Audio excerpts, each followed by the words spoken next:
Une journée sans rire est une journée perdue. C'est par ces mots que nous allons ouvrir cette tranche matinale Namasté. Vous faites toujours bien de nous choisir de lundi à vendredi chaque matin et passer des très bons moments ensemble. Surtout qu'ici, nous transmettons la bonne humeur, l'humour, la joie, la bonheur. Voilà, les bonheurs que j'allais dire. Et donc, pendant ces très bons moments ensemble, nous allons passer les 2 heures du temps ensemble avec vous. Nous commençons déjà à partir de 8h40 jusqu'aux alentours de 10h. Nous serons ensemble avec vous des sujets, des thématiques que nous allons développer également. Nous allons parler de l'actualité. Vous savez que nous nous sommes réveillés dès le matin du dimanche sous une tension, mais heureusement que l'armée congolaise a su quand même maîtriser la situation et nous avons quand même évacué dans nos occupations dans l'après-midi de la journée de dimanche. Et surtout, il ne faut pas non plus oublier que l'artiste et musicien, le pasteur, l'artiste et musicien gospel, le pasteur Moïse Mbié a livré un grand concert au Stade des Martyrs. Et voilà, l'actualité tourne tout autour de cela. Et ici sur ce plateau, je suis toujours accompagné par, il faut qu'ils appellent comment? Je vais appeler mes compagnons, hein, les compagnons d'élite. Je vais les appeler comment? Donc, je sais que vous avez un nom que vous allez me donner à partir de la maison. Il s'agit ici des Bola et Roger Bondengele. Il y a également Béni Diabanza qui est déjà là. Kétia, ça va? Et bien que fatigué. Parce que tu étais au stade, oui, au stade beaucoup dansé, beaucoup crié. Pasteur, on a crié, on a dansé, on a prié, et on a même pleuré. Tu as même pleuré? Oui. Hein. Tu as pleuré pourquoi? Lorsque le pasteur a interprété la chanson de « Ô mérité », non, je t'ai dit, j'étais en larmes. Ah, Ô mérité. Ô mérité, c'est tout simplement parce que à non, tu mérites que... Bon, on mérite, on a cité mon stade, et puis à ton ici stade. Oui. Avec plus de 130 000 personnes. 130 000 personnes. Estimation des Kétia Bola. Non, mais tout le monde. Je ne suis pas la seule. Ah. Donc, si tu dis 130 000 personnes, on risque de croire que Ferré a été au-dessus, hein, au-dessus des Pastembi. Parce que là, il a fait quand même ce qui est exceptionnel, les podiums au centre. Moi, je pense que... C'est un devoir à domicile. Hein. Ferré n'est pas au-dessus, il est en dessous. 150 000. Quand tu dis 130 000, lui, il était à 150 000, ce sont les estimations. C'est un plan donc, qui n'a jamais été fait là, qu'on soit quand même réaliste. Alors, il faut imaginer ça 80 000, ça 60 000 personnes. Ça pouvait quand même arriver, hein, parce qu'il y avait du monde à l'extérieur, tout comme à l'intérieur. Il n'y a pas eu de dos nu, donc il y avait un plan jusqu'au derrière, parce que le podium était au milieu, au centre.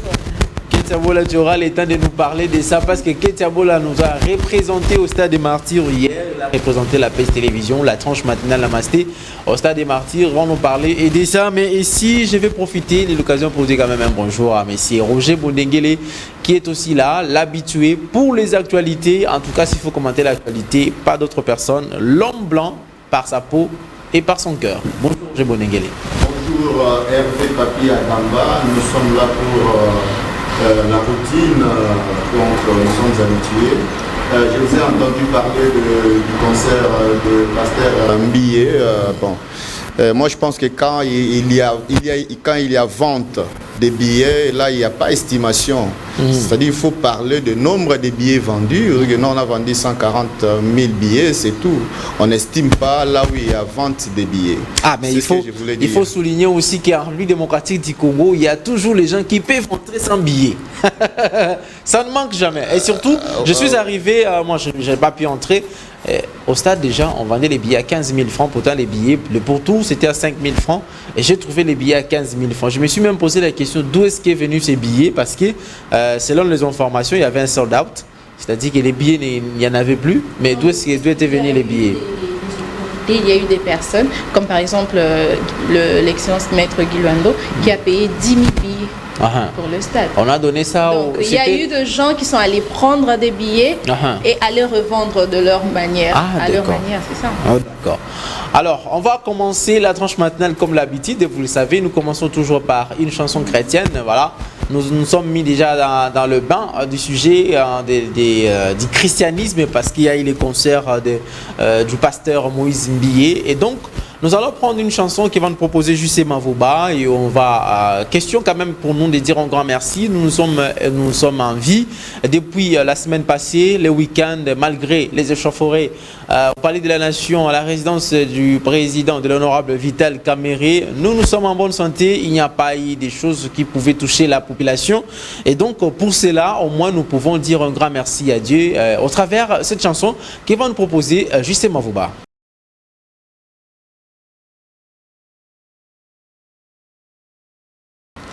Voilà, alors, quel est le stade de Betami, hein? Donc c'était ça la fin de cette chanson qui annonçait le stade des martyrs. Et hier c'était plein à craquer. Donc coup de chapeau au pasteur Moïse Mbi, hein. Coup de chapeau en tout cas, des très sincères félicitations parce que c'était juste waouh. C'était juste waouh. Alors avec Roger Bondenguele, nous allons pas nous entarder, nous allons prendre directement l'actualité. Avec Roger sur ce plateau, vous savez que l'actualité est plus accrochée par les événements des dimanches matin. Alors, le bruit des bottes à Kinshasa. C'est ça, c'est ce qui domine l'actualité de ces lundis. On a vécu une journée sombre hier vers les petites heures du matin. Et c'est cet événement malheureux qui domine l'actualité de ces jours. Voilà. Alors, sans plus tarder, on peut demander à Jussi Mavouba pour nous balancer les comptes X du général qui est déjà là. Eh bien, nous lisons les comptes X. Le porte-parole de l'armée congolaise, le général des brigades Sylvain Ekenge, a annoncé dans un bref message diffusé à la télévision publique que les FARDC ont déjoué un coup d'État ce dimanche 19 mai. Des auteurs de cet acte sont arrêtés. L'armée rassure que la situation est sous contrôle et demande aux Kinois d'évacuer librement à leurs occupations. Voilà, c'est au travers de ces messages qui justifie que nous soyons là. Voilà. N'était-ce là, on allait se calfeutrer sous les lits pour nous cacher, nous abriter. Ouais. C'est ce qui a permis même qu'on puisse aller à l'église et qu'on puisse aller écouter également le pasteur Moïse Mbi et fêter la Pentecôte avec lui. Oui, avec 140 000 personnes. Voilà. Alors, mais par rapport à ce que tu as dit, qu'il y a eu des billets qui ont été revendus, mais même si le président de la République, comment il s'appelle, Mboyo, Guy Luando Mboyo, même s'il avait acheté 10 000 billets, ça ne changera pas les nombres, puisqu'on parle toujours des nombres des billets vendus. Okay. Même si la première dame a acheté 5 000 billets, il y aura toujours un nombre arrêté. 140 000.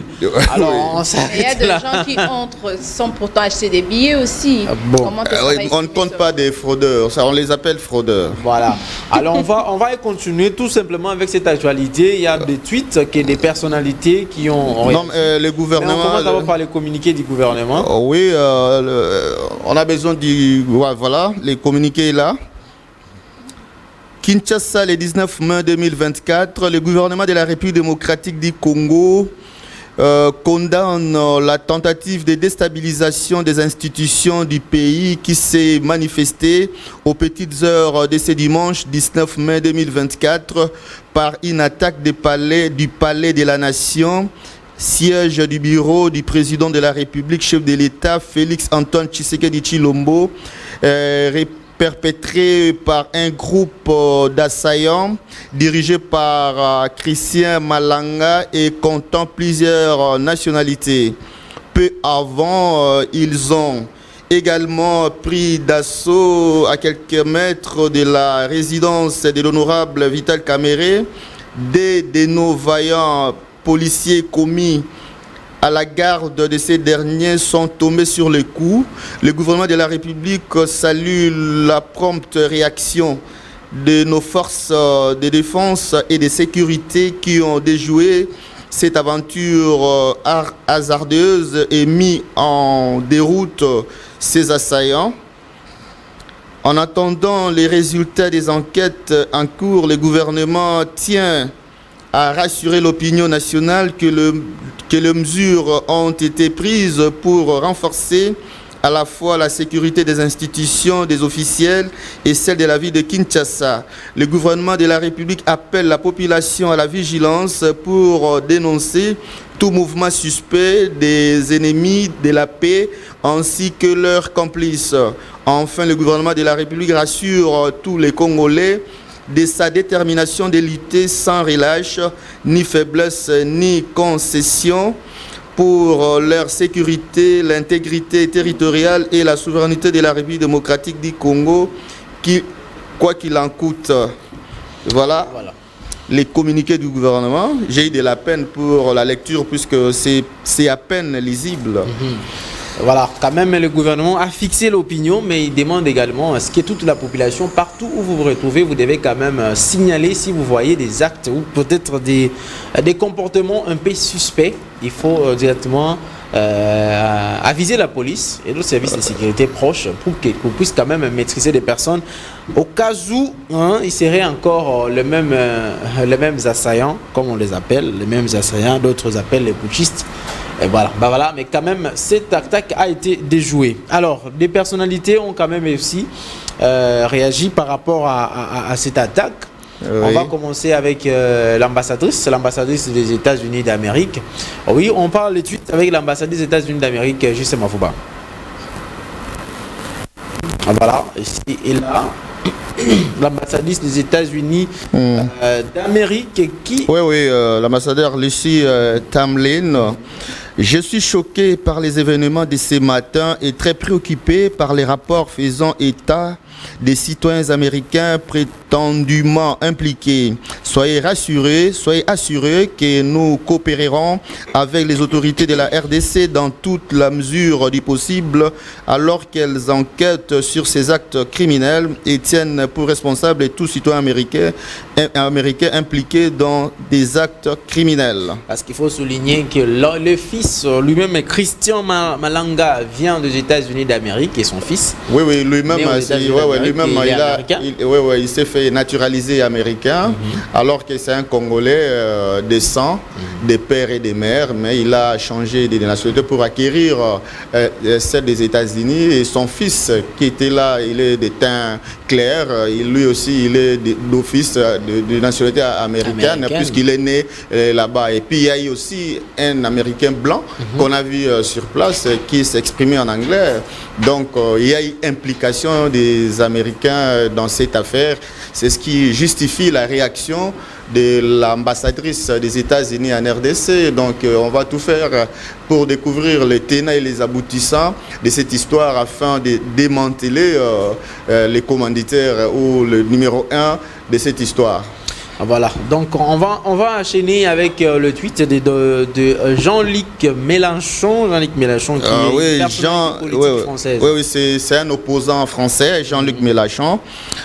Plein soutien aux institutions de la RDC et au président Tshisekedi qui ont vécu une tentative de coup d'État d'agents étrangers liés au Rwanda et ses alliés. Ah, lui il part directement du Rwanda. Alors qu'on voit bien que ce sont des Américains qui sont là, mais lui, on ne sait pas comment il lit cette histoire au Rwanda, puisqu'il n'y a aucune jusque-là. Bon, nous ne devons pas aussi aller vite en besogne.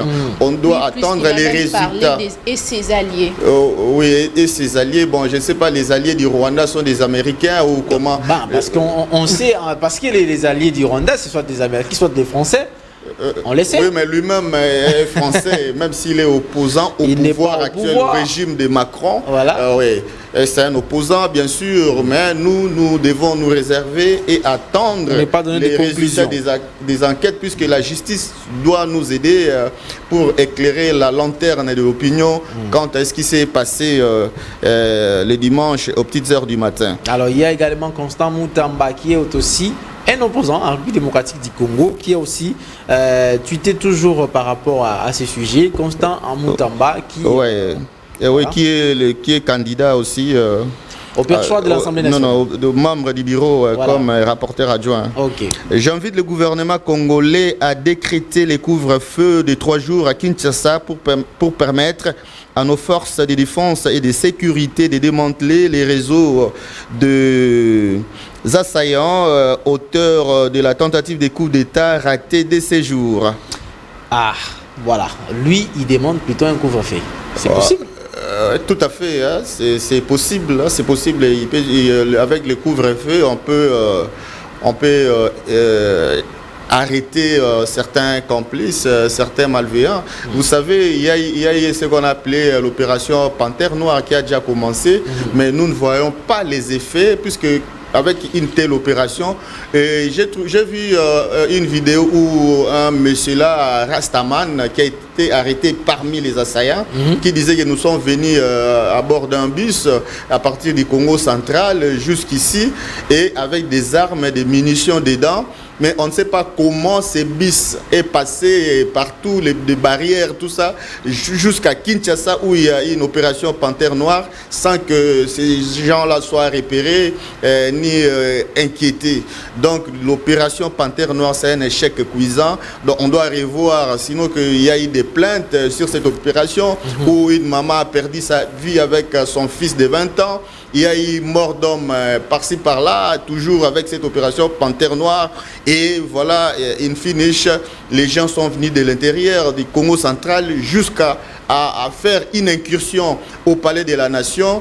C'est un peu bizarre. C'est un peu bizarre. Si les institutions, une institution telle que le Palais de la Nation est peut-être pénétrée facilement comme ça, et la résidence d'un VPM peut être touchée et facilement comme ça, que dire de nous autres qui dormons seuls sans policiers à la porte?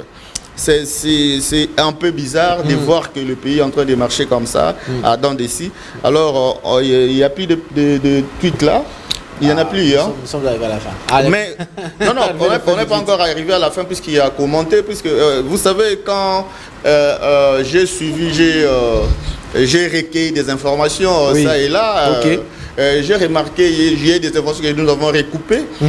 On parle de 4 morts du côté des assaillants et 2 morts devant la résidence de Vital Kamerhe, le président de l'Assemblée nationale.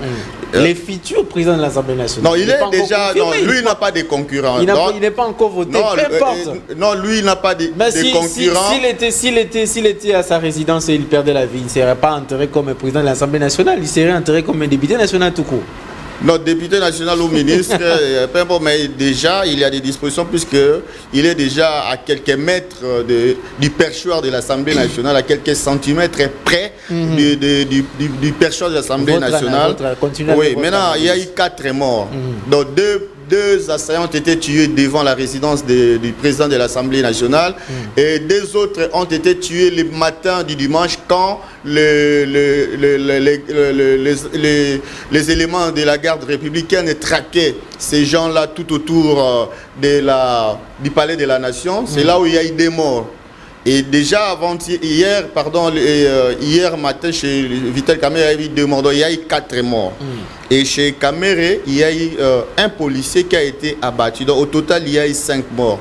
Maintenant, moi, je me demande, quand il y a eu incursion de ces éléments au palais de la Nation, est-ce qu'il n'y a pas eu mort d'homme? Puisque là, on ne dit rien. C'est comme si ces gens-là sont venus, ils se promenaient et ils sont arrivés, ils faisaient des selfies. On a vu les vidéos. Mais au juste, est-ce qu'il n'y a pas eu affrontement au niveau du palais de la Nation? Question mark. C'est pourquoi on dit jusque-là, ce sont des bilans provisoires. Nous attendons après les bilan provisoire, après 24 heures, on devrait quand même avoir le bilan, puisque pour avoir le corps qui gissait au sol, c'est pas une mince affaire. On compte seulement que non, on a trouvé tel corps, ça doit prendre combien de temps? Maintenant, moi je vois le palais de la Nation, c'est une institution qui est sécurisée, hautement sécurisée. C'est comme le palais du peuple, on vient, on entre comme ça sans qu'il y ait effusion de sang. Moi je me demande, est-ce qu'il y a des éléments qui sont commis vraiment pour sécuriser cette institution, cet endroit qui abrite le bureau du chef de l'État. C'est inquiétant. Donc on ne parlait pas vraiment du palais de la nation. Alors quand on ne parlait pas du palais de la nation, c'est comme si il n'y avait pas coup d'État.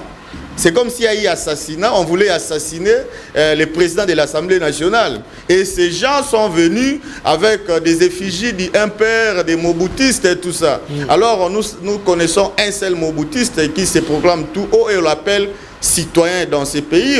On les connaît bien, on l'appelle citoyen.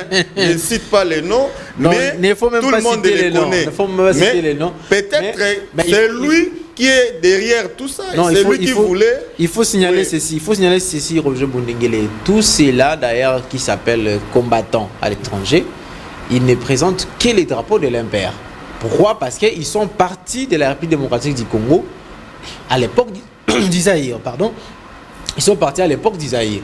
Alors ils se déclarent toujours comme étant de l'impère. S'ils retournaient au pays, c'est-à-dire c'est pour restaurer les Zaïre, pour restaurer l'impère. Oui, mais il y a un notamment Boketchou, ouais, mais il y a un grand impérien ici qui s'appelle citoyen. Tout le monde le connaît. Il était même plusieurs fois ministre, et tout ça. Il a été président des institutions étatiques de ces pays.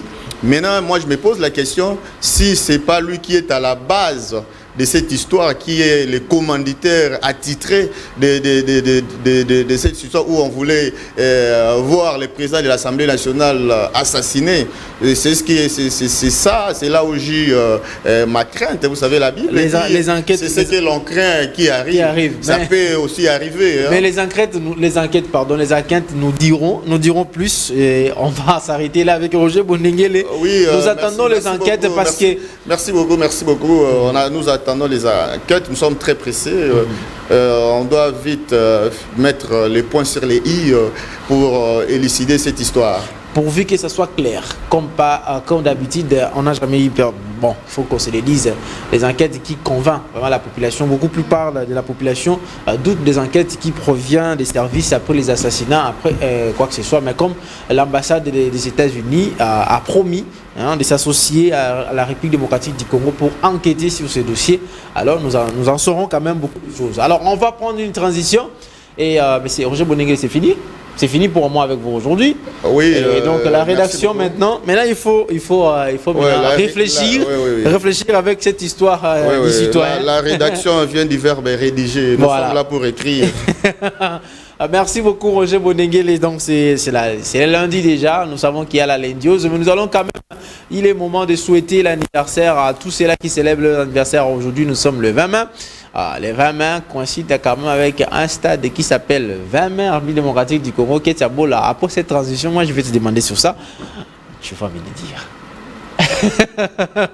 Alors on prend transition. J'ai pouvé également un conseil. Vous êtes en train de nous suivre. Vous vous dites peut-être vous voulez sortir de la maison, vous voulez vous rendre quelque part. N'hésitez pas de télécharger l'application TNF sur votre smartphone et vous pouvez nous suivre en direct. Vous irez juste sur la page télévision, vous allez nous suivre en direct. Vous pouvez également nous suivre sur YouTube. Vous tapez juste PACE TV HD sur YouTube. Vous pouvez nous suivre en direct. Et vous qui allez peut-être penser prochainement envoyer vos anniversaires, nous avons notre page Facebook. C'est toujours PACE TV HD officiel. Vous pouvez envoyer des photos et des messages, des petits messages pour souhaiter les anniversaires à vos proches. On prend cette transition et nous allons nous retrouver tout juste après.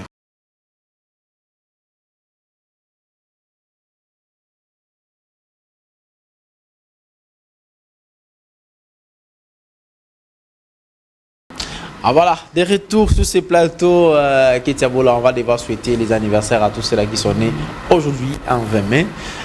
Nous sommes le 20 mai 2024. Quelques personnes ont ajouté l'année de plus. Déjà, je sais que tu le fais trop bien. J'ai confiance. Donc, je sais que Ketia Bola, tu commences un peu à décliner les responsabilités. Hein?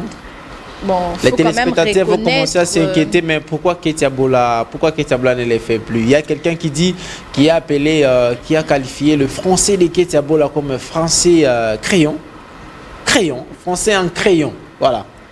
Imaginez quand on écrit avec un crayon, donc Songé. Je préfère pas aller dans ce cadre-là. Ouais. Je souhaite les anniversaires, s'il te plaît. Bon, moi je dis quand même, je dis un grand bonjour à tous ceux-là qui sont en train de nous suivre à ce moment parce que nous allons souhaiter les anniversaires.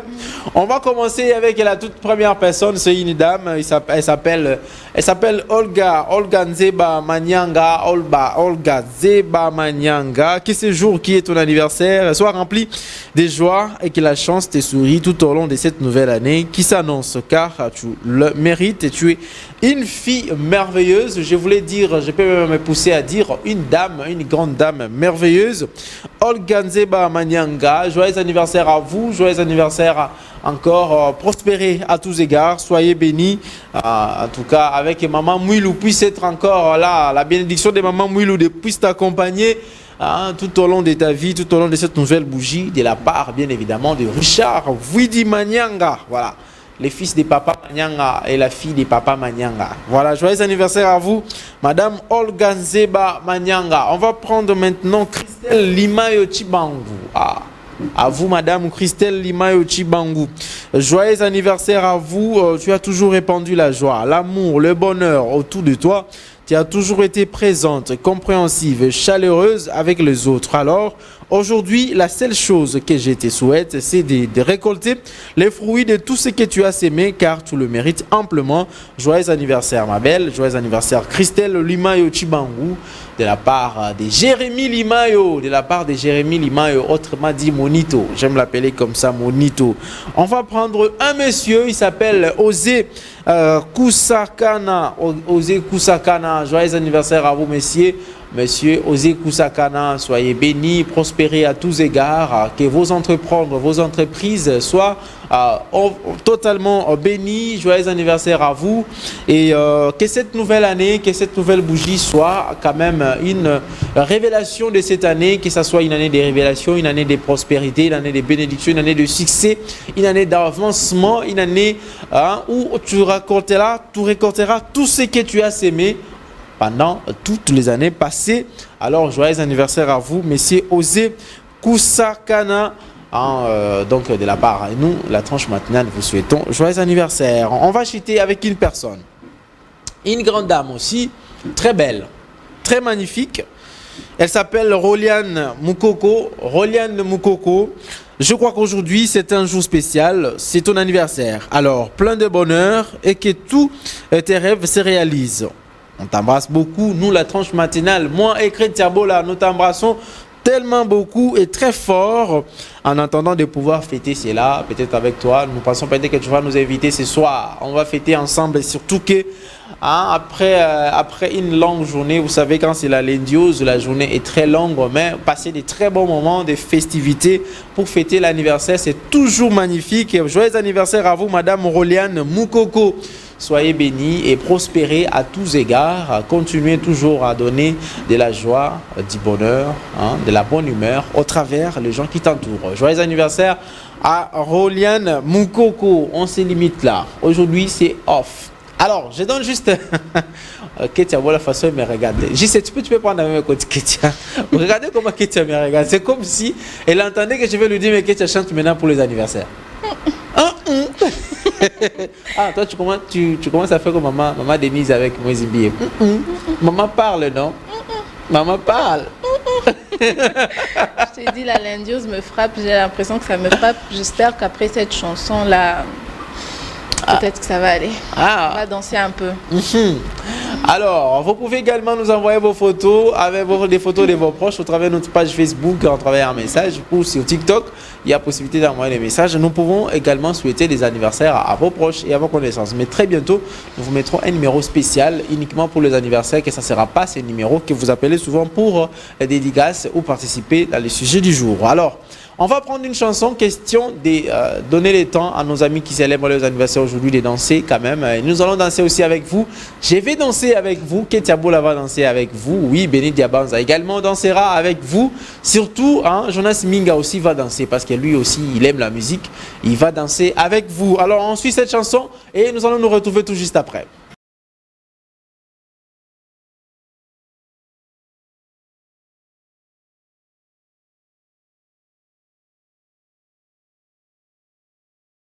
Voilà, de retour sur ce plateau après cette très belle chanson, hein, il faut l'appeler comme ça, très belle chanson de Gaz Fabulous. Gaz Fabulous, pourquoi lui il ne s'appelle pas Gaz? Non mais c'est lui-même qui a ça s'écrit de la même manière, non? Ça. Donc on peut faire la différence Gaz Fabulous en français et puis Gaz en anglais. Pourquoi pas dire cela? Mais ça dépend de la prononciation. Lui, quand il est venu, il a dit qu'il s'appelait Gaz Fabulous. Okay. Gaz est venu, il a dit qu'il s'appelait Gaz Mawete. Pourtant, tous deux, ce sont des gaz. Ce sont des gaz. C'est comme ça que Innocent aussi a appelé une fois sur plateau, il a dit Gaz Mawete. Il n'y a pas bien un gaz, il y a bien un gaz. C'est ça, moi je peux appeler, moi, je ne sais pas comment je vais faire pour appeler Gaz Mawete. Vu que les fans sont toujours... Les fans sont toujours... Des personnes qui aiment apporter la polémique partout. Ils ont dit t'es innocent chrétien Gaz. Comment est-ce que lui il dit qu'il est Gaz Mawete, lui il appelle Gaz Mawete. Mais c'est normal, mais fallait pas l'appeler aussi comme ça, Gaz Mawete. Mais je sais pas pourquoi. Mais bon, quand même pour créer cette différence là, on va commencer à se limiter avec Mawete et Fabulous, c'est tout. Non mais les gens se sont déjà habitués, on sait tout ce qu'on appelle Gaz Mawete et Gaz Fabulous. Et Gaz Fabulous, même si on s'est habitué du République démocratique du Congo, il y a la société Onatra qui était OCTP, des transports, hein, tout ça. Et c'est redevenu Onatra parce que ça faisait la confusion avec les SCTP. SCPT et SCTP. Voilà, ça faisait la confusion. Okay. Ouais, et puis on a changé, on a dit que non, bon, vous revenez Onatra. Et donc on va faire aussi la confusion avec Gaz. Heureusement qu'il y a le prénom et le post-nom. Et quoi, le nom. Il y a Gaz Fabulous, que quelqu'un va toujours dire Gaz Fabulous et Gaz Mawete. Diabanza, ça va? Ça va très bien. Toi aussi, tu étais au concert? Bonjour. Non, malheureusement, je n'étais pas là. J'avais d'autres occupations, donc j'avais une journée à l'église concernant la Pentecôte. La Pentecôte, le Saint-Esprit est descendu quand même. Ouais. Vous avez vu le Saint-Esprit était survenu en moi. Alors, comme on va parler du stade des martyrs, Ketiabola a été présent pour nous. Ketiabola, si on veut définir ce qui s'est passé. Mais quand même, j'avais suivi à la télé. Hein. Tu avais suivi à la télé? C'était impeccable. C'était diffusé en direct? Non, donc, comment dirais-je, aux réseaux sociaux. Dans les réseaux sociaux. Voilà, il y a des gens qui quand même prenaient des vidéos. Vous avez regardé nos statuts, nous qui étions là, vous avez regardé nos statuts. J'étais là. Mais c'était pas pareil, hein, c'était pas pareil. Alors, comment est-ce qu'on peut définir les shows du pasteur Moïse Mbié hier? En tout cas, si ça ne tenait qu'à moi, je pourrais dire que c'est le plus beau spectacle du stade de Martyrs. C'est parce que le stade est le stade. C'est le plus beau spectacle, ça on ne peut pas en douter. Il y avait la communion entre le pasteur et le public. C'était un spectacle de ouf, je te dis. Donc surtout lorsque le pasteur est monté sur scène, son entrée c'était waouh. Donc en tout cas, il y avait même le frère Patrice Ngoïmsoko qui nous a tous, qui a chanté sa chanson, interprété sa chanson Mbula Oyobiso Bambanaïs. Donc tout le monde était là à crier, chanter. Il y avait la Séméki nationale, Simiane, qui était là, qui avait ensemble avec le pasteur Moïse Mbié chanté une chanson du pasteur. Donc c'était vraiment impeccable. Donc, confirmation vraiment d'un concert du peuple. Oui, un concert de l'AMC. Donc Jésus a mérité hier. Vraiment. Il a vraiment mérité avec le pasteur Steve. L'AMC, donc comme le président de l'AMC était là, donc c'était le conseil de l'AMC, association de musiciens congolais. Le public a demandé au pasteur, mais pasteur, wapi maman, à l'objet, gouvernement faut étaler les cambouans. Donc c'est un célibataire heureux. Un célibataire heureux. Est-ce que c'est réel que la première dame était là? La première dame, non. Non, avec les tensions qu'il y a eu quand même. En tout cas, c'était. Pour des raisons de sécurité, elle ne pouvait pas être là. On pouvait déjà tous se dire bien avant que la première dame ne pouvait plus y être. On allait quand même avoir le malheur d'annuler ces concerts.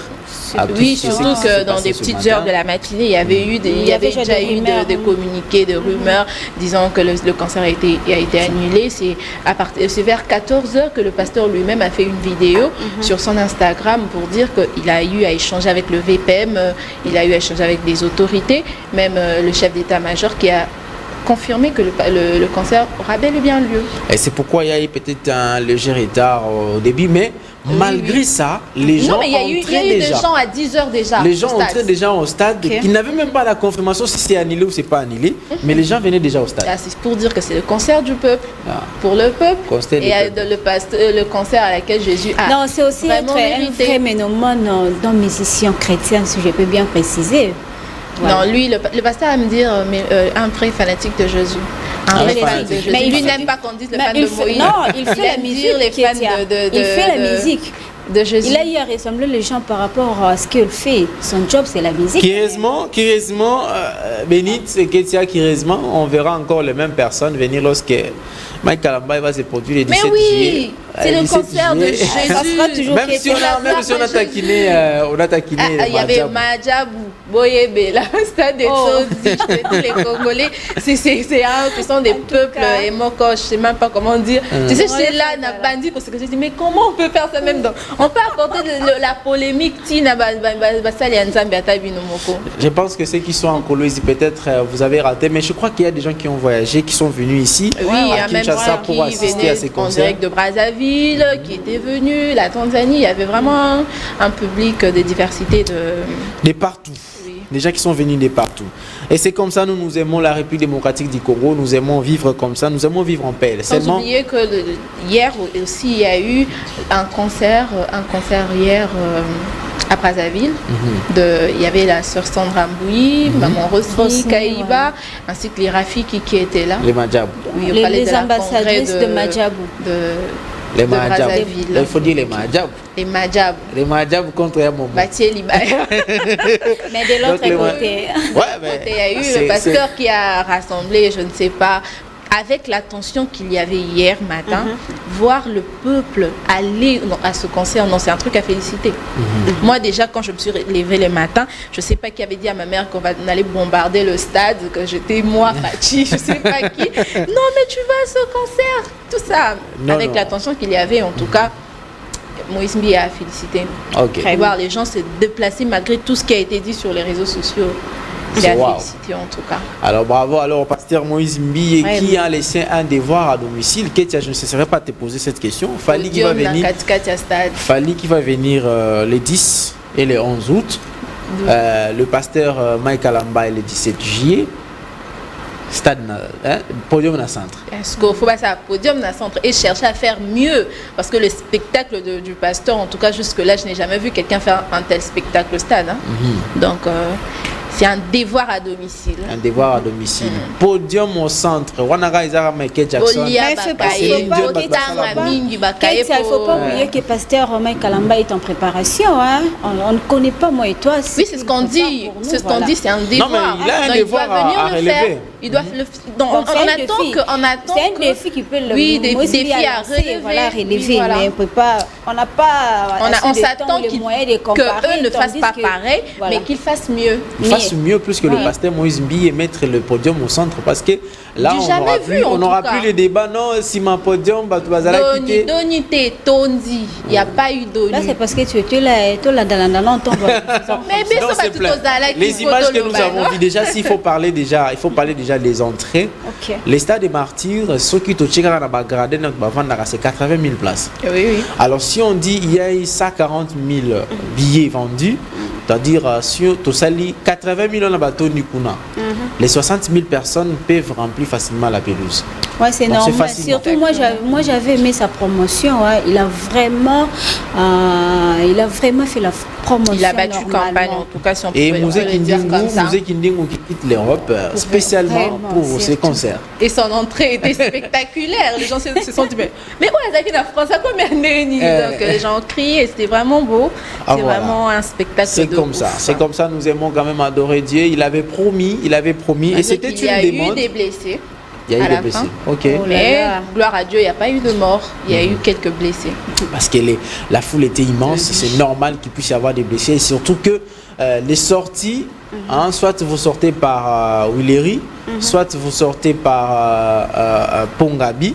soit également sur boulevard Triomphal. Il y avait 3 sorties comme ça pour atteindre les Surtout qu'à transports. la fin, tout le monde se précipite pour sortir, les transports deviennent difficiles. Fuir aussi les voleurs parce qu'ils en profitent. Là, ça ne peut pas manquer. Les voleurs aussi en profitent parce qu'il faut les fuir aussi. Voilà. Ah. Alors donc c'est comme ça nous aimons adorer Dieu. Mais j'ai vu quelque part le prophète Francis Tatou qui avait tweeté. Je ne sais pas s'il avait posté sur Facebook. Il a dit en 2023, il avait demandé que nous aimons que le pasteur Moïse Mbié, que tu nous ressembles au stade des martyrs pour adorer. Il l'avait demandé d'ailleurs. Il a réalisé la promesse, la demande. Je me souviens d'ailleurs de ce poste où le pasteur Moïse Mbié a même lui-même répliqué. Il a dit il le fera à une condition s'il lui permettait de faire un featuring avec la CEMEC nationale. Avec la CEMEC nationale.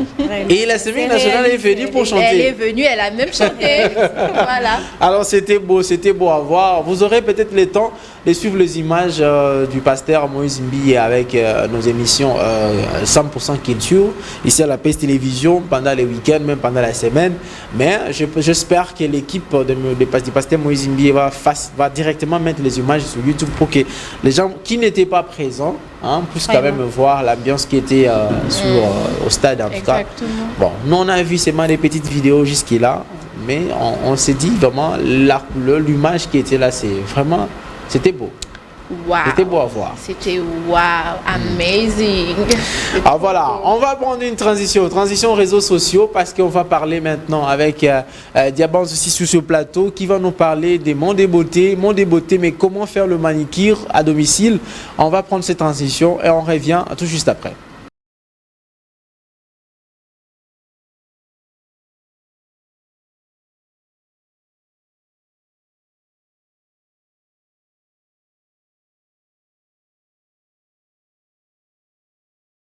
Ah voilà, de retour sur ce plateau, Bénice Diabonza encore. Bébé Bouchou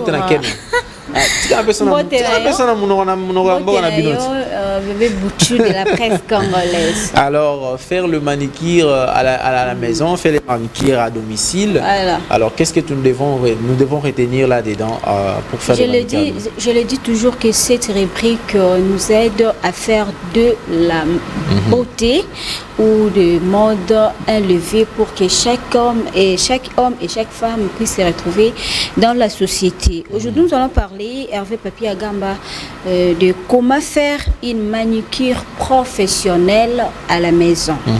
Et nous avons quelques étapes à exploiter concernant notre thématique d'aujourd'hui, de comment faire une manicure professionnelle à la maison.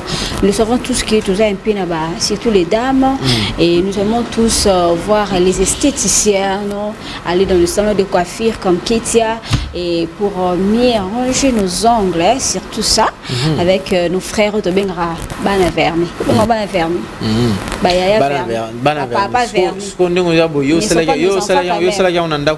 Non, non.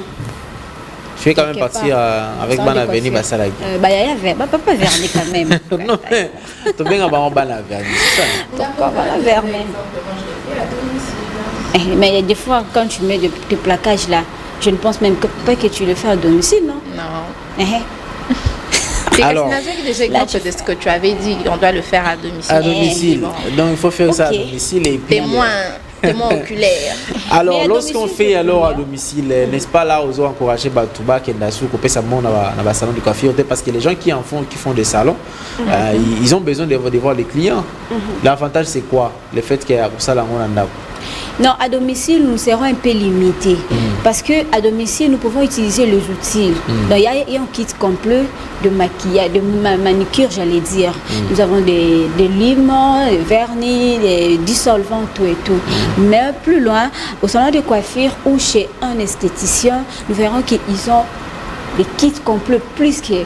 Donc, ils sont professionnels. Oui, ils sont professionnels. Par là, parce qu'ils sont de vernis. Les ongles à domicile, tu auras peut-être du mal à plaquer tes ongles. Des ongles artificiels comme je l'ai fait. Voilà. Mais l'avantage de la domicile, c'est que quand tu n'as pas le moyen d'aller peut-être dans des bars à ongles, tu peux le faire toi-même à la maison. Tu ne sais pas que quand tu n'as pas de moyens, tu dois avoir les ongles sales. C'est ça, il ne faut pas non plus frustrer que non, je n'ai pas l'argent. Ce n'est pas seulement quand tu n'as pas le moyen, c'est aussi quand je ne préfère pas seulement le vernis. Comme les ongles artificiels. Utiliser aussi les matériels que d'autres personnes utilisent. Voilà, il y a des gens qui apportent, comme moi par exemple, j'apporte mes matériaux. Alors, si on peut conseiller aux femmes particulièrement d'acheter les outils de manucure, j'allais dire, c'est très très important. Au lieu d'utiliser des vernis là, des esthéticiens, et c'est un peu déconseillé. Tu peux amener, comme tu viens de le dire, tes trucs au salon de coiffure pour te soigner tout et tout, ça sera intéressant.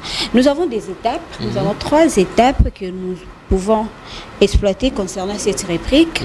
Et l'étape 1, on prépare son kit de manucure maison. Comme je viens de dire, nous avons le lime, et vernis, les dissolvants, le coton et tant d'autres. Voilà.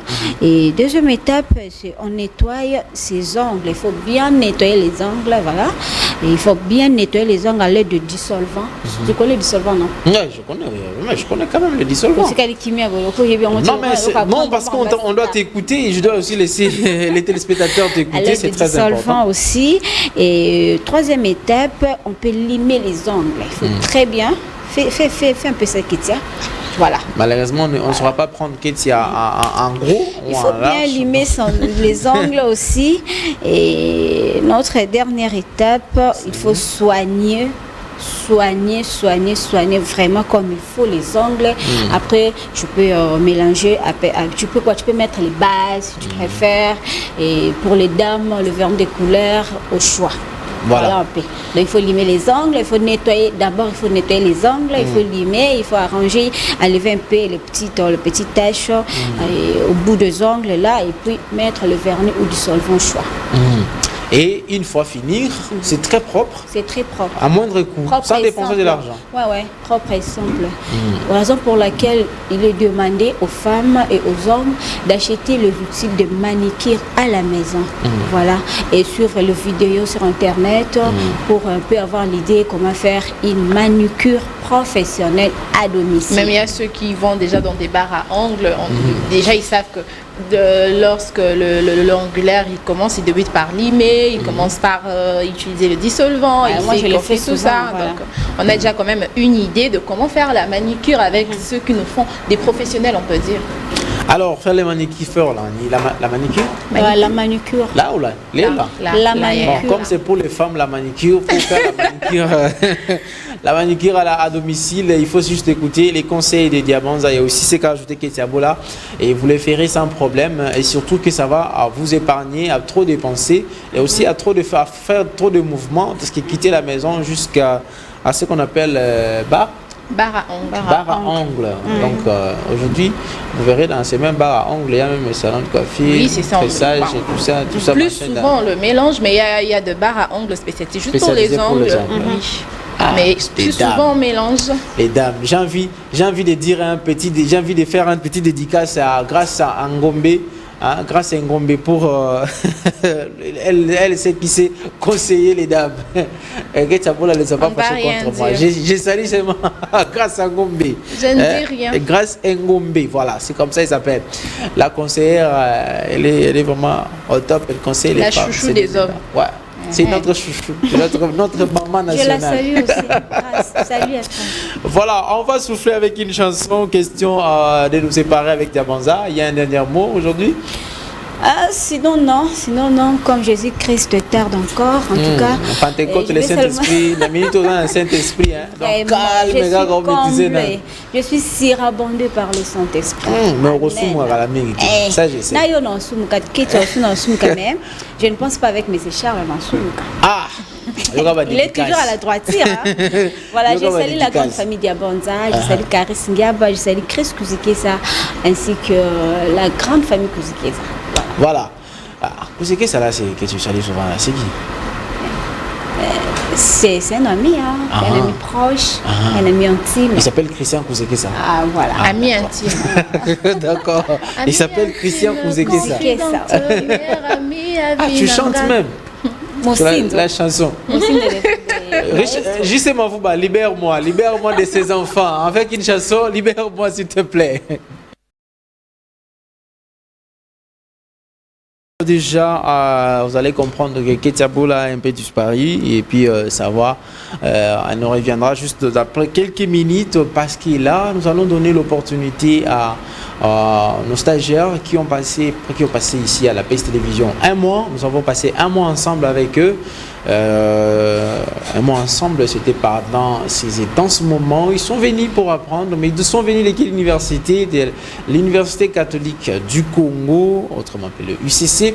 Et ici, j'ai Christelle. Ça va? Ça va bien. C'est Christelle, tu ajoutes? Lito. Ah, écoutez-moi, je n'aime pas maîtriser trop les noms. Et Mylène également. Mylène, ça va? Oui, ça va, monsieur Hervé. Ça va très bien. Oui, ça va. Et puis on va ajouter Christelle, Mylène qui? Kavira. Kavira. Et il y a également Ordine qui est aussi quelque part. Mais malheureusement, je vais juste recevoir le 2. Et j'ai dit également salut à Madame Rit Nzeza, c'est ça? Oui.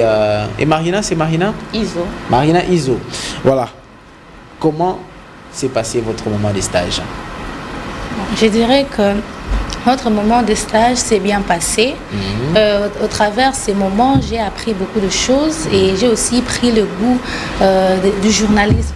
Le goût du journalisme. Oui. Ça fait aussi du bien de passer à la télé, hein? Très bien. N'est-ce pas ça, Kavira? Oui. Hein? Toi, qu'est-ce que toi tu as retenu, toi? Au stage, j'ai beaucoup appris. J'ai retenu comment faire le chapeau, comment aborder les gens sur le terrain. Donc, c'était vraiment bien. Et donc, quand vous étiez en même temps, vous étiez en train de faire les terrains, vous avez fait les papiers. Oui. Qu'est-ce qui vous manque? Si on dit aujourd'hui, ça me manque quelque chose, quoi? L'émission. L'émission. Ah, faire comme moi. Vous voulez être comme moi ici sur ce plateau? Oui. Donc toi, tu veux venir ma remplaçante, quoi? Tu veux venir me remplacer. Oui. À toi, qu'est-ce qui te manque, Christelle? Moi, c'est aussi faire l'émission Faire et l'émission. les JT. Et les JT. Ah, vous voulez voir aussi présenter les journaux à télévision? Comme Madame Ketia. Comme Madame Ketia. Ah. Alors, expliquez-moi un peu, l'ambiance était comment avec les journalistes professionnels que vous avez trouvés ici, qui commencent. Christelle, tu commences. Comment était l'ambiance? Comment était l'accueil? Et relate-moi un peu tout ça. Nous avons été bien accueillis. Nous ne nous sommes pas sentis des stagiaires, mais plutôt comme si nous étions des journalistes comme eux. Et, ça me fait même mal de quitter ici, en fait. Oh, la comédienne.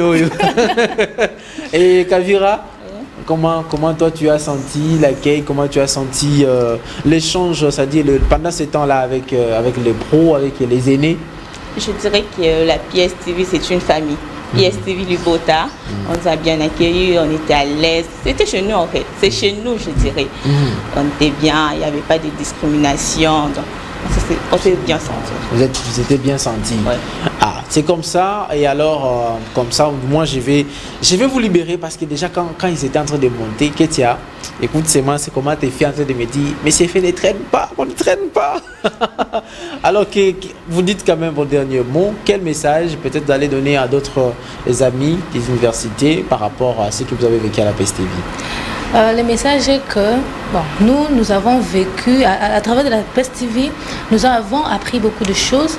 Nous inviterons aussi nos amis au stage prochain de rejoindre cette chaîne pour apprendre comme nous aussi nous avons appris.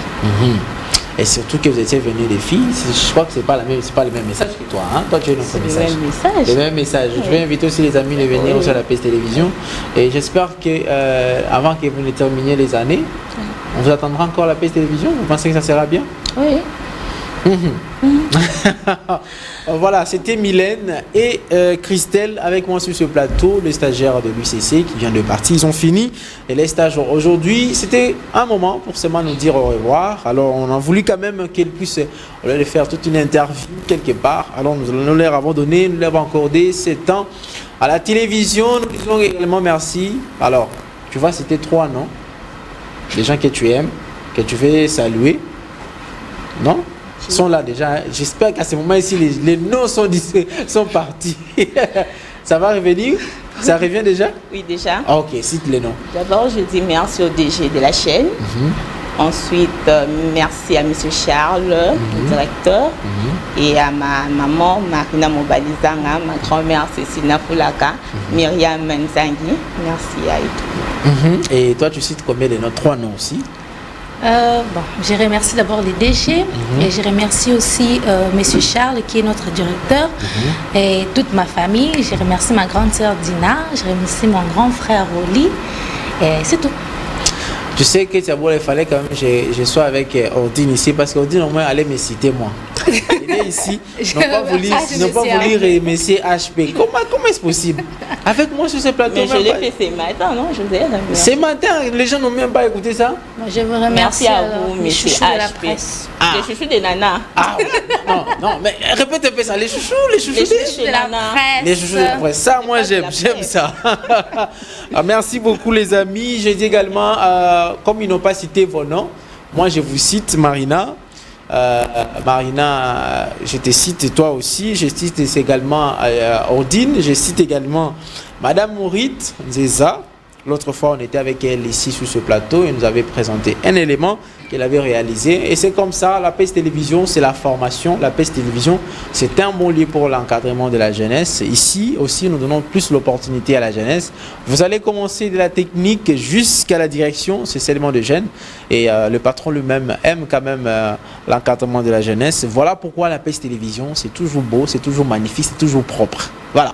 Moi, j'ajoute ce qu'ils n'ont pas ajouté, et ils n'ont pas dit.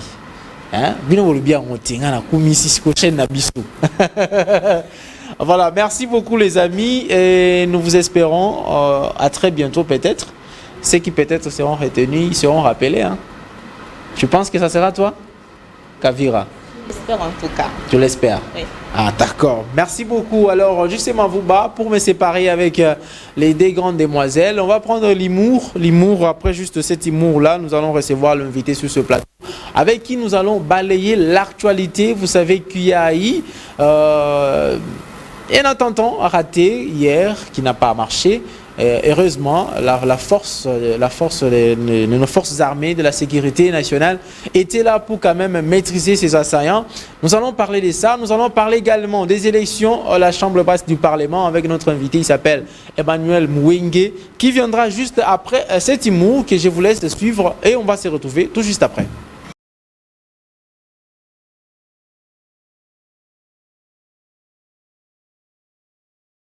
Voilà, des retours sur ce plateau. Ketiabola est déjà aussi des retours avec moi. Les amis sont partis. Là, ils sont partis. Tu as reconnu quand même Leader Pomba. Oui, j'ai reconnu Leader Pomba que j'ai vu il y a longtemps. Je me suis dit, mais où est-ce qu'il est passé même? Ça fait longtemps qu'on ne le voit plus. Disparu. Il a totalement disparu. Moi, je croyais peut-être qu'il est en Europe et tout ça, mais en Europe, non. Non, s'il était en Europe, on allait le savoir. Déjà, on allait connaître qu'il était en Europe. Voilà, mais c'est un garçon qui fait bien rire. Mais qui n'est plus visible sur la scène. Il avait amené un style. Et ce style-là était vraiment venu mettre Pomba aux amis comme moi. Ça faisait quand même du bien. Surtout, moi je me souviens beaucoup plus de son truc, son spot, son truc qu'il avait fait. Il a demandé à une fille un numéro à commune à 4000000. Ce qu'il a comprendre et idiot. Il a écrit idiot. Est-ce que c'est idiot? Il a écrit ce qui nini à tous les garçons mais c'est idiot à commune idiot. Il a qui c'est nini c'est idiot à finir jamais à finir. Donc c'est un truc que je retiens beaucoup sur lui. Ok. Ketiabola, proche des artistes. Mastaya Kaz, fabulous. Voilà, on va maintenant prendre notre invité sur ce plateau qui est déjà avec nous. Il s'appelle Emmanuel Mouenge, un politologue. C'est comme ça que j'aimerais le présenter. Oui, bien sûr, il est aussi dans un parti politique. Mais ici, il va parler comme un politologue, comme un penseur. Je me réserve de ne pas l'appeler cerveau penseur. Je me dis quand même qu'il est seulement penseur. On va penser avec lui. On va réfléchir ensemble sur l'actualité, bien évidemment, sur l'actualité de l'heure. Monsieur Emmanuel, bonjour. Bonjour, monsieur Hervé. C'est un plaisir d'être une fois de plus sur ces plateaux de télé pour apporter une contribution dans la dimension qualitative de cette tranche matinale. Également, bonjour à vous, Madame Ketty. Bonjour, monsieur. Merci beaucoup. J'espère que le week-end était bien. Vous étiez aussi au stade avec le pasteur Moïse Mbié. Bon, d'abord, toutes mes félicitations au pasteur Moïse Mbié. Une réussite totale, son événement au stade de Martyrs. Malheureusement, moi, je n'y étais pas. Et, surtout que le week-end était vraiment un week-end mouvementé, vu les récents événements qui font d'ailleurs objet de sujet du jour. Mais j'ai quand même passé un bon week-end parce que certaines choses que nous avons abordées lors de mon récent passage sur ces plateaux, on a quand même vu de résultats là-dessus. Voilà. On va parler des attentats qui ont eu le matin des dimanches, c'est-à-dire au petit matin du dimanche, 19 mai. On va parler également des élections de l'Assemblée nationale. Mais nous commençons tout d'abord par ces attentats. Moi, je ne veux pas qu'on revienne un peu en arrière, mais j'ai directement cette question. Comment peut-on définir cela? Défaillance sécuritaire ou faiblesse quelque part, parce que ces gens sont arrivés jusqu'à la Gombe, jusqu'au Palais de la Nation, attaquer même la résidence de Vital Kamerhe. Peut-on appeler ça défaillance sécuritaire? Bon, d'abord, je pense qu'il y a une grande part des responsabilités qui revient toujours en cas lorsqu'il y a ces genres d'incidents. Je pense que vous avez utilisé un terme beaucoup plus approprié parce que dans la logique d'un coup d'État, comme on le dit souvent, ici on répète de temps à autre c'est un coup d'État. Pour moi, je pense que ce n'est pas un coup d'État. Il s'agit tout simplement des gens frustrés qui ont voulu accomplir un règlement de compte. L'attentat. Une série d'attentats programmés. Pour moi, ce n'est pas un coup d'État. L'aéroport n'a pas été touché, la RTNC non plus. Le modus operandi d'un coup d'État est mieux connu. Donc, par rapport à ces attentats, si on doit parler d'une part des responsabilités qui reviennent au service de sécurité, déjà, je profite pour les féliciter pour le travail abattu, parce qu'ils ont réussi à appréhender cette bande de malfaiteurs. Mais s'il y a quand même une responsabilité à leur accorder sur le plan tactique, c'est compte tenu du contrôle et de la surveillance. Pourquoi? Monsieur Malanga, qui est le leader de ces groupes-là, avait déjà commencé à lancer ses messages hostiles au pouvoir. Il menaçait de passer à l'acte. Ce n'est pas qu'avec le régime actuel, mais c'est aussi dans l'ancien régime de Joseph Kabila. Parce qu'en 2015, vers la fin des années 2015, je crois septembre ou octobre, il publiait des vidéos disant qu'il allait venir à Kinshasa. Il allait s'en prendre à tous les dignitaires de l'ancien régime. Les mêmes types de discours qu'il a repris dans les réseaux sociaux avec le régime actuel. Alors, il fallait qu'on crée un fichier d'identification de toutes ces personnes qui sont hostiles au pouvoir en place et qui émettent ce genre de messages qui entraînent à la haine, à la révolte et au niveau international. De façon à ce que lorsqu'ils vont quitter leur pays d'asile pour s'introduire dans les territoires congolais, qu'on les identifie, qu'on réussisse à les poursuivre ainsi qu'à contrôler les différentes actions qui peuvent mener ici. Ça permettrait d'intervenir beaucoup plus avant que ces individus passent à l'acte. Comment ils vont le faire? Parce que déjà ici, à l'interne, on a déjà un problème d'identification tout d'abord. Nous-mêmes, peuple congolais, nous ne savons même pas si nous sommes congolais parce que nous ne sommes pas identifiés. Il n'y a des empreintes de n'importe quel Congolais nulle part. Empreintes biométriques, il faut le souligner. Même si vous commettez des crimes aujourd'hui, ça sera difficile d'identifier que c'était vous. Exact. Si on ne vous attrape pas, il n'y a pas de témoins, quasiment impossible. Mais comment il faut quand même arriver à installer tout ça? Il faut faire quoi? Il faut s'adapter avec la technologie. Tout ça, ce sont des défaillances des services de sécurité qu'il faut prendre en compte. Des défaillances logistiques, des défaillances techniques et des défaillances d'ordre personnel aussi parce que le personnel des services de sécurité n'est pas clairement déployé dans toute l'étendue du territoire national. Nous avons plus de 2 millions, pratiquement 2 345 000 km². Vous avez des zones que le service de sécurité ne couvre pas. Et si vous regardez même la cartographie du déploiement de forces de l'ordre aujourd'hui, c'est tout un problème parce qu'il y a des avenues qui n'ont même pas la police. Vous avez Kinshasa, c'est une métropole à la dimension d'un État. Plus de 12 millions d'habitants, avec le 3/4 de la ville qui se trouve à Maluku, qui est quasiment inhabitée. Vous avez la police qu'on ne retrouve pas partout. Et déjà, quand les hommes ne sont pas suffisamment déployés, comment peuvent-ils être suffisamment équipés? Donc, pour identifier les gens, il faut créer un fichier, c'est ce que moi j'ai dit. Et ces fichiers, on les crée à travers de matériel essentiel à l'identification. Il n'y a pas de caméra dans la ville de Kinshasa déjà. Ça n'existe pas. Des caméras de surveillance, ça n'existe pas. Pas des caméras routières, rien du tout. Les gens qu'on appelle Koulouna, voleurs et tous ces malfaiteurs qu'on arrête, il n'y a pas un endroit où il y a un registre de leurs identités, leurs empreintes. On sait qui il est, on sait où il vit, on suit leurs activités de près. Ça n'existe pas. Moi, je suis toujours en train de me poser une question. Où était la garde républicaine chargée de la protection du palais de la nation? Parce que, attendez, que des gens entrent. J'ai vu qu'il y avait même des jeeps, ils étaient venus avec des jeeps. En entrant, où était la garde? Arriver jusqu'au sein du palais de la nation. Donc je n'arrive pas à comprendre ce truc. Vous ne pensez pas qu'il y a une main noire là à l'intérieur? Parce que si vous me le permettez, moi j'aurais prévu ou voulu que nous fassions une analyse du schéma tactique d'abord de cette opération, parce qu'il y a beaucoup d'indices à retenir là-dessus. On l'a dit tantôt dès le début de notre émission, que la démarche employée par les assaillants n'était pas une démarche de coup d'État bien structurée. S'ils ont visé un coup d'État, ils ont agi en amateur. Alors, moi je me pose la question de savoir pourquoi il n'y a pas eu résistance à l'entrée. Là où il y avait des échauffourées là, parce que je crois que c'est quand même l'endroit où le chef de l'État, le président que nous avons voté, travaille. C'est là qu'il travaille, il y a son directeur de cabinet qui est là, il y a son administration au complet. Mais pourquoi est-ce que déjà il n'y a pas eu résistance là-bas? Est-ce qu'on peut dire que non, on a réduit les hommes là-bas? Je ne sais pas, mais moi j'avais sorti une théorie là-dessus. Moi je me suis basé dans ma théorie sur l'efficacité des services de sécurité qui auraient, ça c'est une hypothèse, certainement appris qu'ils allaient passer à l'acte et ils les ont laissés entrer pour mieux les cerner. C'est peut-être aussi une stratégie qui a été mise en œuvre qui peut justifier le pourquoi ils ont eu accès facilement. Il faut faire attention parce que s'il y avait ça, je ne sais pas, mais c'est une hypothèse. S'il y avait des civils, là, on peut pas quand même pardonner au service de sécurité. Mais déjà là aussi, c'est aussi ça qu'il faut remarquer. Ça peut encore renforcer ma théorie. Parce que quand ils attaquent, il n'y a personne. Pas de directeur de cabinet, pas l'administration, c'est quasiment vide là-bas. Et l'heure où ils attaquent, les gens ne travaillent pas. Ce jour-là, personne n'a travaillé à cette heure-là. Il n'y a pas eu prise d'otage. La ville, aller chez Vital Kamere. Et c'est ça aussi qui est bizarre. Parce que suivez M. Malanga dans une vidéo de lui que j'ai suivie dans les réseaux sociaux. Il est habillé en costume avec une cravate rouge. Il dit, tous ces malfaiteurs-là, ces voleurs du pays, nous allons venir les exécuter un par un. Et si vous suivez son modus operandi, il a commencé d'abord par chercher la résidence du VPM, chargé de la défense Jean-Pierre Bemba. On dit qu'il a aussi tenté de s'introduire ou encore de porter atteinte à la première ministre nouvellement nommée et qu'il est passé chez Vital Kamere et qu'il a tiré à balles réelles et ensuite à la présidente. Donc il voulait une épuration totale des ténors du régime. Il n'y a pas toujours eu mais c'est ça le problème qui est lié au facteur temps.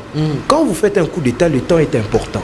Alors vous ne pouvez pas vous permettre de commencer par épurer vos munitions dans d'autres endroits, de peur qu'on signale déjà peut-être à l'endroit principal que vous avez visé qu'on renforce la sécurité. Donc, c'est cette action-là qu'il a menée déjà, c'est de l'amateurisme. Il s'agit tout simplement d'un homme frustré, en colère. Et si vous suivez les discours de nos frères de la diaspora, ceux qui ont toujours été hostiles au régime, ils ont un discours trop brut, trop sentimental, trop émotionnel, trop violent. Mais rares sont ceux qui proposent des pistes de solutions idoines. Ils sont plus dans l'aspect de la violence. Donc, il n'a fait que mettre en pratique toutes les menaces qu'il a toujours fait. Surtout que c'est une personne qui a été insatisfaite par le régime et je pense que la démocratie au Congo ne l'a pas plu. Il a été candidat aux élections en 2011. Il faut le rappeler, il a perdu les élections. Après avoir été militaire 2006-2007, il a été candidat aux législatives, ça n'a pas marché pour lui. Mais lui qui avait tenté une action démocratique, aujourd'hui se retrouve avec les armes. Ça nous rappelle encore les acteurs politiques aujourd'hui qui quittent la vie politique active pour rejoindre des groupes armés et porter atteinte à la sécurité du pays. Et ce qui m'a même fait rire, c'est qu'il est beaucoup plus zaïrois que les militants du MPR aujourd'hui, qui eux-mêmes ont participé aux élections. Et qui ont même dirigé. Il est avec beaucoup plus zaïrois que Zanga Mobutu, qui a été ministre, fils de Mobutu, ici dans ces pays, grâce à un schéma démocratique. Non, moi je pense que c'est une action qu'on a voulu mener. Lui et ceux qui sont derrière lui peut-être, mais suite à la frustration. La question dans les réseaux, la question qui se pose, on dit... ce Jean-Pierre Bemba, il n'y a pas eu de tir, il n'y a pas une seule balle qui est sortie, mais quand on arrive chez Vital Kamere, en tout cas là, on a senti vraiment qu'il devait y avoir une guerre apparemment, c'était ciblé. uniquement à Vital Kamerhe. Mais moi, je fais une analyse. On a ajouté seulement d'autres noms pour quand même embellir les choses. Oui, moi je fais une analyse contextuelle par rapport à plusieurs aspects. Je viens de parler du schéma tactique, du facteur temps. Là, on peut prendre le discours. Dans le discours, quand il se filme au Palais de la Nation, il dit Batunde Tiba Kamerhe. Donc, je crois que Vital Kamerhe est la personne était vraiment visée, la plus énervée. Mais compte tenu du fait qu'il n'y a pas eu coup de feu chez Jean-Pierre Bemba, plutôt chez Vital Kamerhe, peut-être que tactiquement, il a trouvé que la résidence de Vital Kamerhe était beaucoup plus accessible que celle de Jean-Pierre Bemba. Je vous rappelle que Jean-Pierre Bemba est ministre de la Défense, donc il y a des militaires qui gardent sa maison. Contrairement à chez Vital Kamerhe, on trouve des policiers. Et alors, si on parlait de la première ministre la première ministre, moi, je ne vois pas quel est le rapport de frustration qu'il peut avoir chez lui. Qu'elle n'a même pas travaillé, jusqu'à même pas encore géré comme Premier ministre. Oui. Je ne sais, c'est comme ça que j'ai dit, la frustration étant un élément subjectif, il est souvent difficile de pouvoir justifier certaines actions. Mais seulement là, moi, j'ai une autre théorie que je peux ressortir par rapport à ces événements. Suivez son discours quand il prend le palais de la Nation. Il dit Kinshasa est déjà tombé. Tous les militaires qui vont essayer de s'opposer à nous, nous allons leur barrer la route, nous allons, je ne sais pas moi, nous défendre face à eux. Mais comment, après avoir pris un palais de la Nation vide, sans président de la République dedans, avec personne, sans des agents, sans avoir eu l'aéroport entre vos mains, sans avoir eu la RTNC entre vos mains, vous dites que Kinshasa est tombé. Non, je pense que l'homme a été instrumentalisé. Et c'est là que j'en appelle à l'éveil des services de sécurité, à leur vigilance. Pourquoi il a choisi le mois de mai? Qu'est-ce qu'on célèbre au mois de mai? Les 17 mai. C'est la fête du soldat. Oui. La fête des militaires. C'était avant l'image de l'AFDEL avec le Rwandais. Maintenant, c'est changé comme fête nationale. Et même dans son discours, il parle à l'armée en disant à l'armée, levez-vous, révoltez-vous. Et il faut préciser que cette tentative de coup d'État, soit-elle, ne résulte pas d'une mutinerie de l'armée. Non, c'est un corps isolé à l'armée qui a fait ça. C'est des individus qui n'ont pas eu suffisamment une formation militaire. C'est des gens qu'on a peut-être cantonnés quelque part, avec qui on a préparé une opération. Alors quand il lance un message comme ça, c'est justement maintenant pour influencer l'armée. D'où même le port des tenues et ainsi de suite pour le dire levez-vous. Et alors, pendant cette date, c'est ce qu'ils ont visé. Mais malheureusement pour eux, l'armée a affiché sa loyauté envers le peuple parce que le peuple a installé un régime de manière légitime par la voie électorale qui est une voie démocratique dans laquelle déjà M. Malanga malheureusement avait échoué en 2011. On aurait voulu le voir persévérer. Donc c'est un peu ça. Et partant du fait que nous approchons du mois de juin aussi, qui est le 30 juin, le mois de la libération de l'indépendance du Congo, il faudrait que les régimes en place soient vigilants et que les services de sécurité soient beaucoup plus efficaces. Parce que ceux-là qui l'ont peut-être envoyé lui auraient dit, bon, toi tu vas prendre le palais, ça c'est une hypothèse, nous on peut récupérer l'aéroport. Ça c'est dans l'hypothèse où il aurait beaucoup de gens derrière lui. Et certainement il s'est dit, voilà, au moment où moi j'ai pris ça, si ça a marché, c'est qu'ailleurs ça a marché, il publie. Non, moi je n'ai pas vu en lui un leader, je n'ai pas vu en lui un homme qui a conduit des forces. J'ai vu plus une personne qui était instrumentalisée et manipulée. J'ai étudié pour ça, ce sont des analyses que j'ai fait par rapport à sa prestation dans son coup d'État qui ne nous aide pas d'ailleurs le Congo. À l'intérieur de ces troupes, on va remarquer la présence de quelques mercenaires, quelques Américains. Quelle lecture vous faites par rapport à cela? D'abord, l'identification de ces corps étrangers comme étant mercenaires, c'est la défense qu'il a fait et on ne peut qu'obtempérer parce qu'ils ont tous les moyens pour mener des enquêtes et pour nous donner la vérité là-dessus. Moi, je pense que les mercenaires sont à la solde du plus offrant, certainement. Partant du fait d'ailleurs que M. Malanga, lui, il est dans le commerce de l'or et des minerais. Si vous suivez bien les activités qu'il a menées au Swaziland et ainsi de suite, dans tous les pays où il est passé, lui et son fils sont dans le commerce de l'or et c'est un homme d'affaires. Certainement grâce à l'argent qu'on a pu avoir, ces mercenaires, parce que je ne vois pas un étranger venir se battre pour vous, dans votre cause, dans votre pays, sans qu'il ait une motivation financière. Les mercenaires, tout le monde peut s'en payer. Le problème, c'est est-ce que c'est pour une action positive ou négative? Moi, je pense que cette action est négative.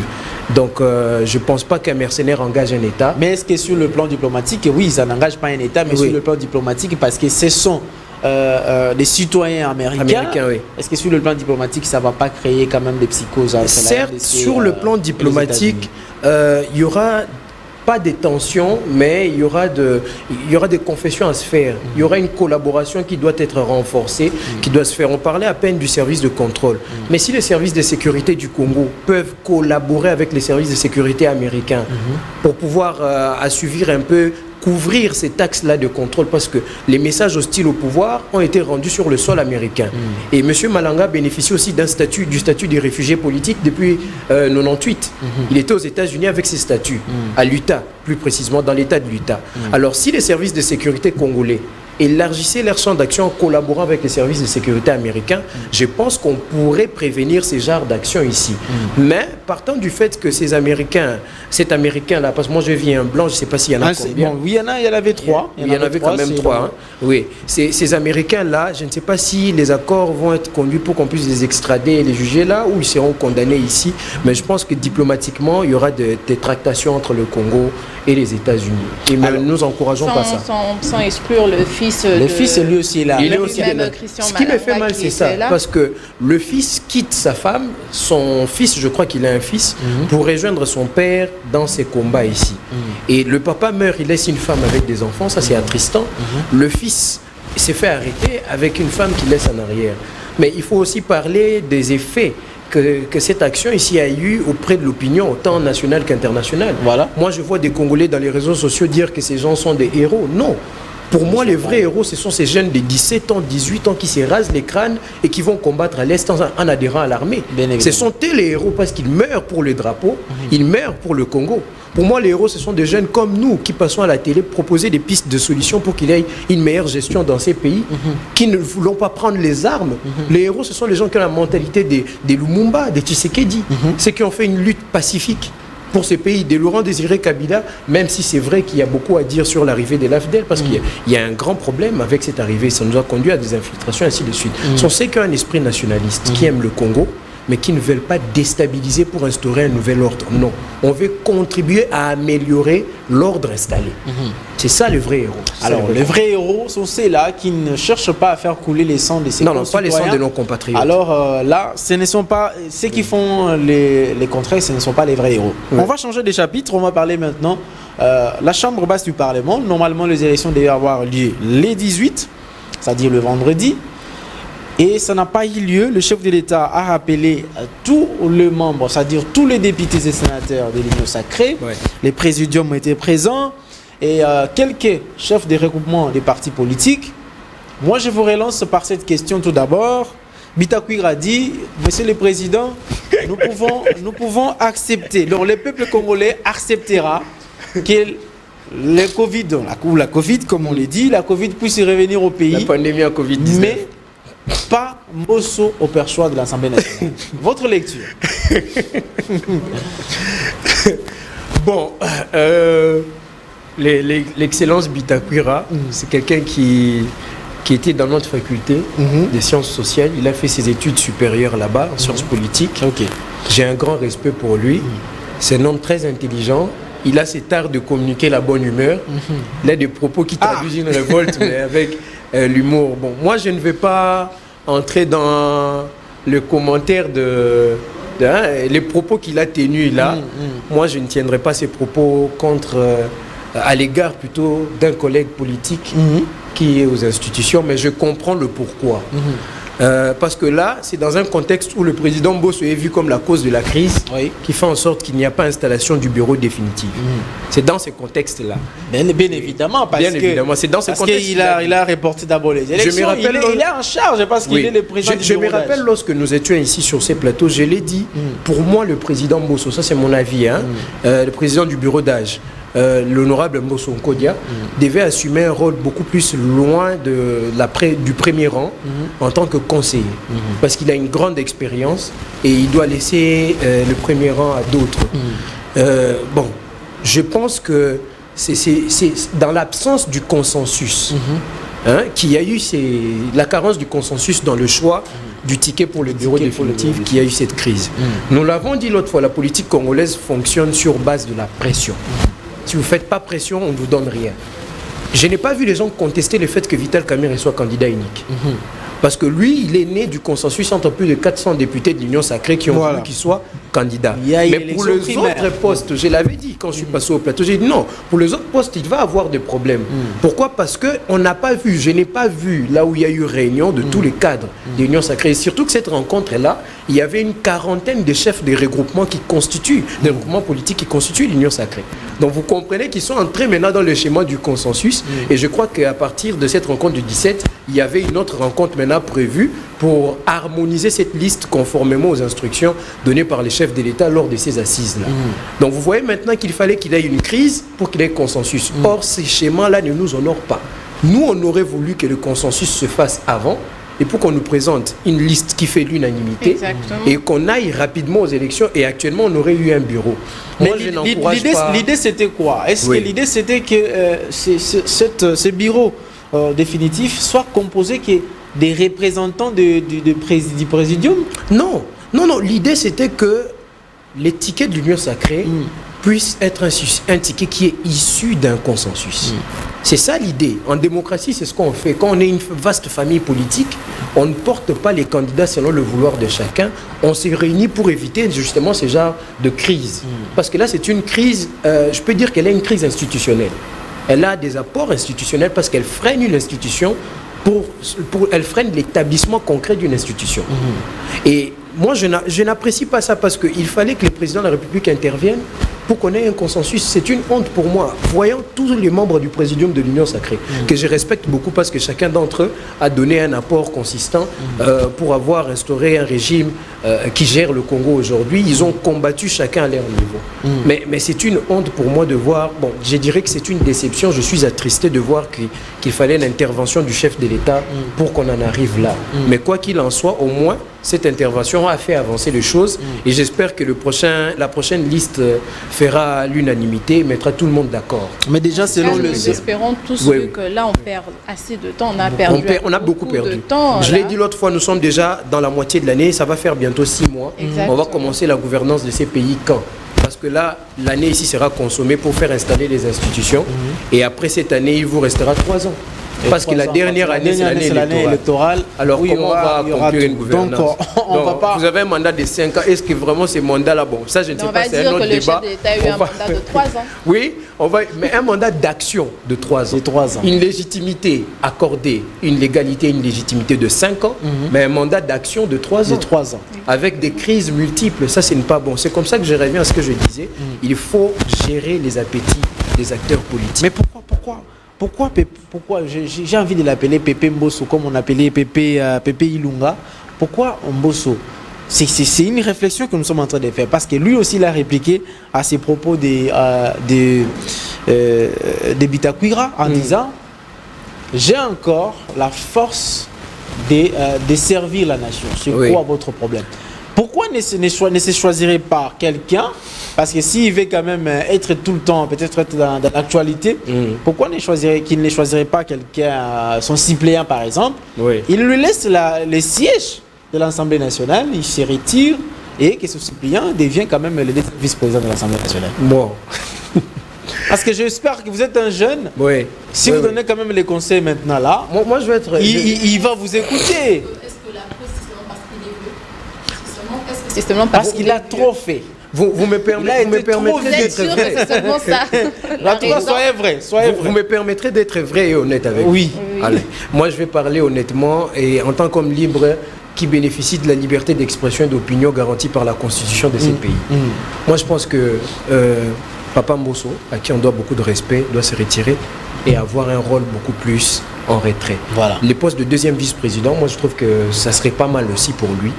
Mais par son attitude, j'aborde un problème lié au parti politique.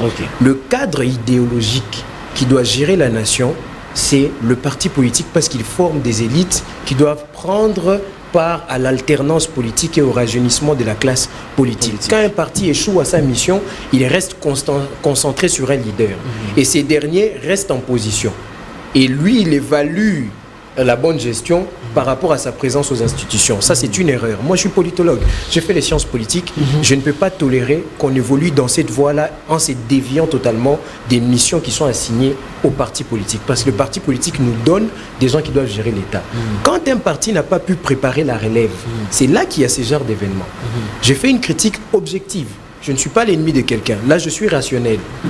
Et ça doit servir de leçon aux autres leaders pour qu'ils disent, à partir de maintenant, préparons l'alternance au sein de nos partis et de nos regroupements. Formons les jeunes. Papa Mbosso a la force. Moi, je l'admire beaucoup. Il a 83 ans, je crois. Oui. Mais il marche, il court. Mais ce n'est pas la force dont on a besoin. Est-ce que vous êtes connecté avec cette nouvelle génération? C'est ça la bonne question. Êtes-vous connecté avec ces jeunes de 23 ans, de 24 ans, de 18, 17 ans? Avez-vous une connaissance de leurs problèmes et des solutions qu'il faut apporter? Non. Il y a un temps qui est révolu. Votre génération, vous la maîtrisez. Mais celle-ci, il y a de nouveaux jeunes qui ont de nouvelles solutions, un nouvel apport. Parce que la société se rajeunit, elle se renouvelle. Et vous devez renouveler aussi les types de dirigeants que votre parti produit pour élever la nation. Je pense que ça, ce n'est pas un argument. Je suis désolé. Voilà. Ce n'est pas un argument, mais du moins, je pense que dans son parti, il y a des gens qui sont capables de le faire. J'ai eu à rencontrer 2 fois son fils, qui est son suppléant, M. Nicolas Mbosso, qui est l'actuel président du parti de la CRD. C'est un homme extrêmement intelligent. C'est un homme très intelligent que j'admire beaucoup. Alors il peut quand même prendre la place du papa. Ça dépend de l'organisation interne de leur parti. Il faut qu'il prenne la place du papa. Mais je pense que le parti aurait pu... porter d'autres personnes. Je ne sais pas combien il y a de députés là-bas, mais il aurait pu porter un candidat pour s'asseoir sur le perchoir du bureau sous la directive et de la sagesse du président Mbosso. Pourquoi il n'a pas voulu aller au Sénat? Je ne sais pas. Parce que l'ambition est personnelle, l'ambition est individuelle. Tous les vieillards sont au Sénat. Bon, je ne sais pas de vieillards totalement. On a remarqué qu'au Sénat, il n'y a plus que de vieux comme auparavant.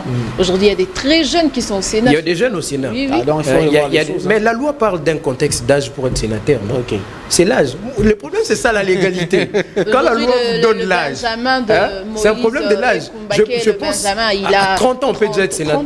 30 ans, on peut être sénateur. Okay. C'est 25 ans? Je ne sais pas clairement ce qu'on dit là-dessus, mais il y a une base légale. Quand je parle de la réformation de nos textes, on doit revoir ces lois. Quand vous parlez de même la révision constitutionnelle, elle est très importante pour avoir des lois qui s'adaptent au contexte actuel. Il ne faut pas voir ça comme un danger. Ce sont les lois qu'il faut changer pour que ces lois nous aident à bien gérer. Voilà, monsieur Emmanuel Mouenge, politologue. C'est avec lui que nous sommes ici sur ce plateau. Nous sommes en train de parler de l'actualité. Nous sommes arrivés à la fin avec vous.